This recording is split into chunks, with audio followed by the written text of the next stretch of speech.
বাংলাদেশের ক্রিকেট ভক্তদের জন্য 16 জুলাই হতে যাচ্ছে এক বিশেষ দিন। সাকিব আল হাসান, যিনি দেশের গর্ব, এবার নামছেন এমন এক লড়াইয়ে যেখানে তার প্রতিপক্ষ পুরনো দল রংপুর রাইডার্স। আর এই ম্যাচটি ঘিরেই তৈরি হয়েছে তুমুল উত্তেজনা। গ্লোবাল সুপার লিগ 2025-এর এই গুরুত্বপূর্ণ ম্যাচটি অনুষ্ঠিত হবে দক্ষিণ আমেরিকার গায়ানার প্রভিডেন্স স্টেডিয়ামে। সাকিব বর্তমানে খেলছেন দুবাই ক্যাপিটালসের হয়ে।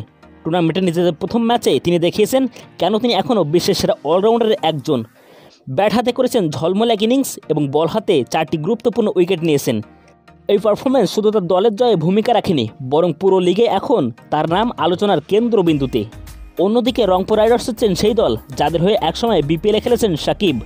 রংপুরের হয়ে তিনি অনেক ম্যাচে নেতৃত্ব দিয়েছেন, অনেকবার ম্যাচ জিতিয়েছেন একক নৈপুণ্যে।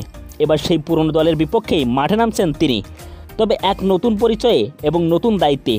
এই ম্যাচে শুধু একটি প্রতিযোগিতার খেলা নয়, এটা আবেগ, অভিজ্ঞতা এবং প্রতিশোধ এবং অন্যান্য মিশ্রণ, যেখানে এক পাশে রয়েছে পুরনো স্মৃতি, আরেক পাশে বর্তমানের দায়িত্ব। এই দ্বৈরথ তাই শুধু বল ও ব্যাটের খেলা নয়, এটা মন ও মুহূর্তের লড়াই।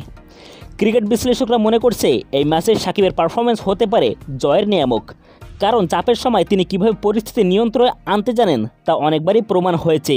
তার অভিজ্ঞতা, ম্যাচ রিডিং ক্ষমতা এবং বোলিং বৈচিত্র্য রংপুর রাইডার্সের জন্য হতে পারে বড় একটা হুমকি।